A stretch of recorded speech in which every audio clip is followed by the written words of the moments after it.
Am I rolling? Oh! Hello, fine citizens of the Soviet Union. I am Bingus Bingleton, and this is UNN, the USSR News Network, your source for all things related to space exploration and technological weapons advancement. I know that many of you, like the rest of the country, are on the edge of their seats with nervousness about what the United States is up to. Well, fear no longer, as Sputnik 1, a new high-tech spacecraft, was launched today. It successfully left the surface of the Earth and now orbits the planet. This is the very first man-made object to ever do this, and it has left Americans speechless. The general population of that foolish country is panicking, and their president, Dwight Eisenhower, is attempting, and failing, to calm them down. America is pooling money and resources by the masses, billions of dollars, into their space programs to try and catch up to us. Their economy is definitely through the roof right now. And their satellite, Vanguard, looks like a complete failure, and we do not expect it to do anything other than spontaneously combust. In any event, this has proved to be an excellent start to the space journey for us and an amazing first broadcast for our network. It has been a pleasure to share this information with you all, and this is Bingus Bingleton out.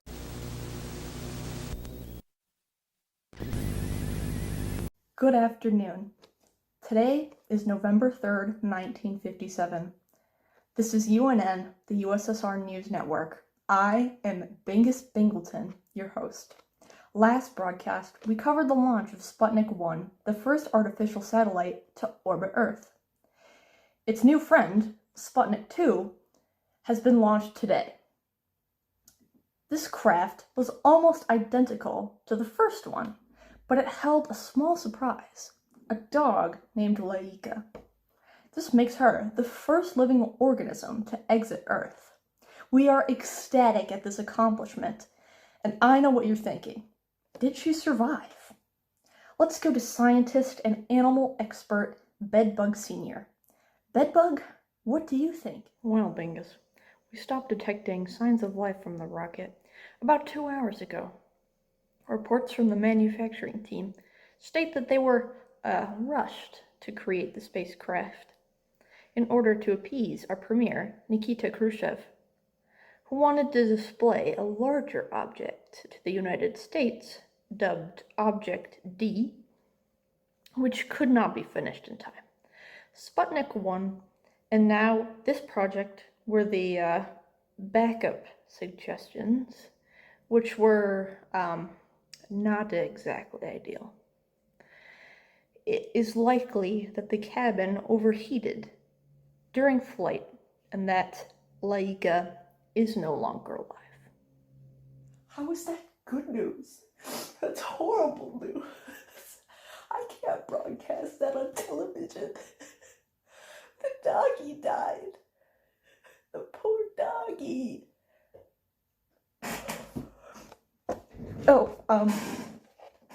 What I meant is that animal protection groups worldwide are coming at our throats for sending Laika into space. Before our broadcast even ended, governments were flooded with angry, dog-loving individuals who were upset with the animal's treatment. Can't say I blame them. Anyway, this rocket has generated backlash in more ways than one. Since it was launched from a modified missile deployer, the United States is concerned that we now have the capability to launch things at them from space, which I guess is true, but violence isn't really our top concern at the moment. Still, the people are scrambling and running around like headless animals, but we just hope to intimidate them for now. This has been Bingus Bingleton with UNN. Until the next broadcast.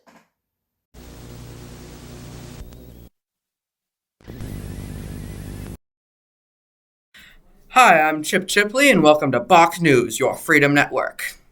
The US officially declared that we will be launching our first satellite into space soon.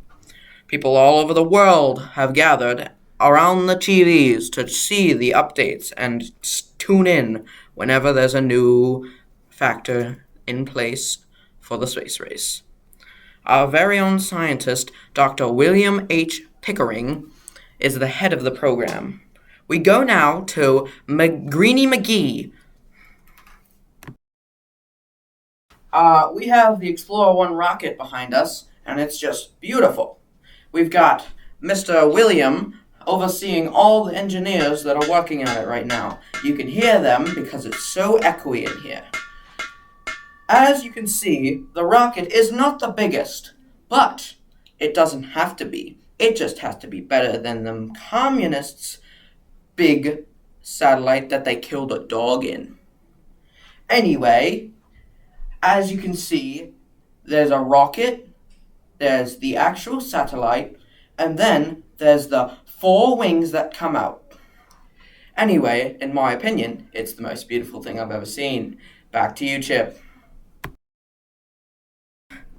I agree with you, it does look magnificent. Anyway, I believe that President Kennedy wants to see the rocket be launched, and he is quite impressed. Dr. William H. Pickering is working every day and night and providing us with updates weekly. I think he dropped something. Anyway, that's all. Chip Chipley signing off.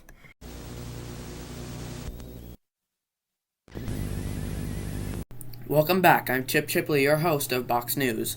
Last year, the Sputnik 2 launch confirmed our suspicions of weapons in space. The Soviets have proved that they can have a weapon orbiting Earth and would be able to fire at any area once it has orbit around its target. They have proven that they could launch at any time a new satellite using their missile silos, where it would from then be launched into orbit and would then stay in orbit for a very long time.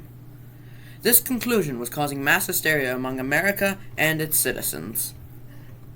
But we are now seeing a glimpse of hope, as the organization NACA has officially declared that they are changing their name to NASA, and they are now more focused on space exploration and space travel.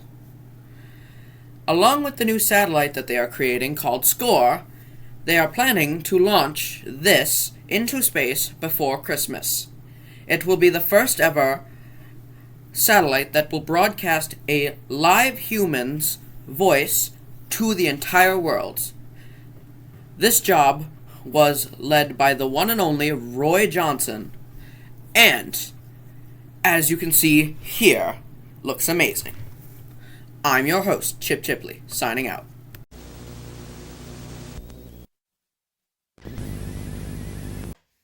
Good morning, people of the Soviet Union. Today is September 12th of 1959.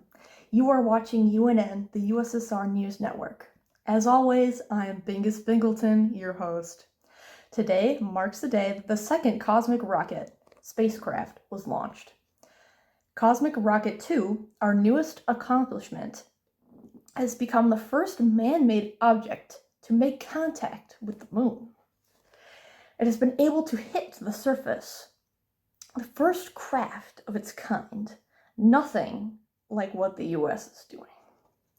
Their rocket, Pioneer 4, didn't even come close to the moon. To brag about this, we're sending our premier, Nikita Khrushchev, over to the United States so we can give Mr. Eisenhower a replica of what we put on the probe. Reports say that the United States was starting to get a little too confident in their abilities, and that this rocket expedition of ours jarred both the people and their silly president. They are starting to question their own abilities, and I think we can win this race once and for all. If you are curious about the first cosmic rocket expedition, stick around, because I'm going to cover it after this quick commercial. Does the thought of freedom interest you? Tired of being ruled by a mean man with a mustache? Do you want to eat food that isn't potatoes and bread?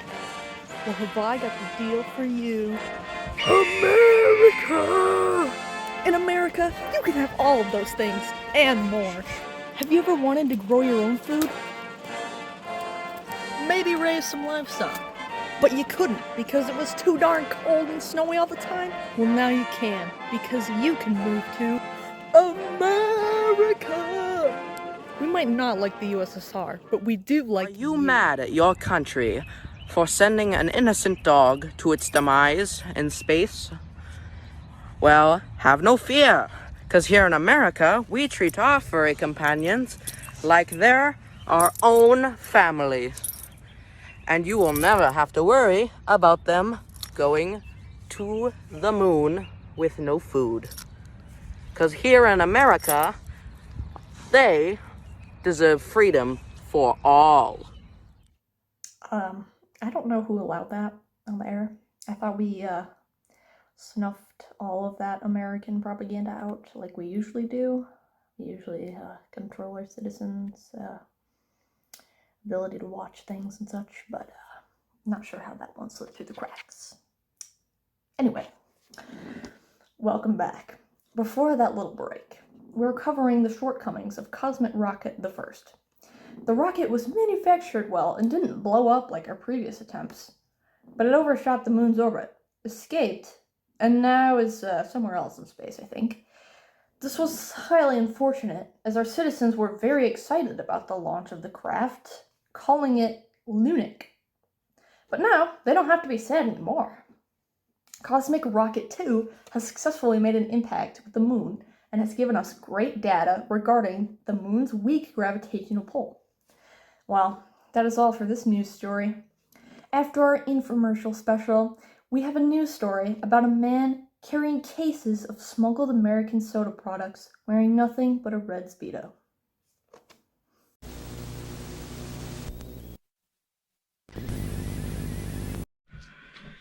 Hello, America. You're watching Box News. I'm your host, Chip Chipley. Recently, in an attempt to understand each other's cultures, our people have come to an agreement with the Soviets to make a museum in both Russia and America. These museums will have day-to-day objects and will make you feel like you're living in each other's houses. It is a museum that will be built in New York City to show the Soviets' culture. As we speak, President Nixon is flying over to Russia to build an American museum to show the Soviets what we live like. The exhibit shall portray what it is that we do in our day-to-day lives and the social roles and norms of day-to-day life in America. And now, we have some shocking news that the Soviets might even be very impressed by. We go now to Ray Don, our nuclear expert. Thank you, Chip. As you can see here, we have our first ever nuclear submarine capable of launching intercontinental ballistic missiles from anywhere. This is the first one that's ever been created. And just 5 years before this, we were the first to invent nuclear submarines in its entirety. This hulking beast is capable of launching intercontinental ballistic missiles even under the ice. It can surface, break the ice, and fire. From anywhere, it can stay underwater for long amounts of time without having to refuel, because it is powered by very, very radioactive material that will last for about 20 years.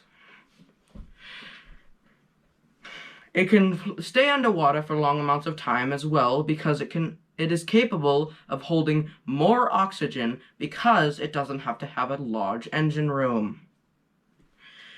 Shocking stuff, I know, right, Chip? The Soviets are going to be super impressed. That's all for now. Back to you, Chip.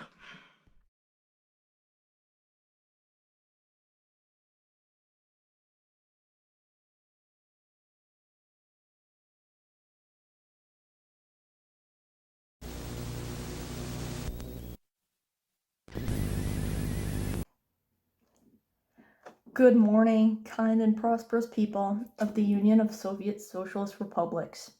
Today is October 30th of 1961. You are watching UNN, the USSR News Network. I am Bingus Bingleton, your host. Earlier this morning, our most powerful weapon, dubbed Tsar Bomba by our Western rivals, was tested on an island in the Arctic Ocean. This bomb proves to be the most powerful weapon to date, and it has already scared the Americans out of their skins. They have responded by, nothing. I don't know why they haven't done anything yet. This bomb was 3,000 times more powerful than Hiroshima, according to my scientists. We had Andrei Sakharov, our top physicist, working on this. Why isn't the United States scared? More on that later. For now, I am joined by Timothy Loyant Jr., professional test subject, to investigate the site of the launch. How much destruction did this bomb actually cause? How powerful have the USSR weapons gotten? Take it away, Timothy. I've never seen anything like this. There's no trees anywhere. I was forced to be here. Villages have been leveled. Wow, all that destruction and the United States still isn't cowering in fear? What are they doing? Reports say that their president, Mr. Kennedy, is rejecting the military's request for more destructive weapons. He's actually signing some treaty that's trying to prevent weapons like ours. The numbskull. How is he going to protect his people with peace treaties? And the people want protection.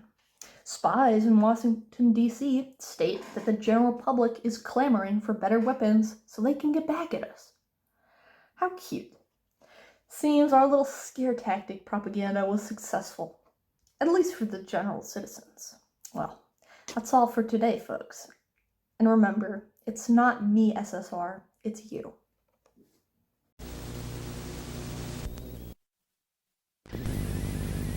Fox News, your freedom network. I'm your host, Chip Chipley. The Cuban Missile Crisis came to a close as U.S. ambassadors in Washington agreed to withdraw U.S. missiles from Turkey in return for the USSR withdrawing its missiles in Cuba. To recap prior events of the Cuban Missile Crisis, on October 22, 1962, President Kennedy announced to the public the presence of missiles on the island of Cuba, and that he would enact a blockade to show that the U.S. would use military force if necessary. The public awaited a response from the Soviet Union, anticipating a possible full-out nuclear war. Then, on October 24th, the Soviet Union acted by sending Soviet ships to Cuba near the U.S. line, where any attempt to break through would cause a nuclear exchange. Later on October 27th, a U.S. aircraft was shot down over Cuba, and we all thought this would be our last Saturday. Thankfully, we came to an agreement that if we took our missiles out of Turkey, the missiles in Cuba would be taken out. This was Chip Chipley. I am signing the hell off.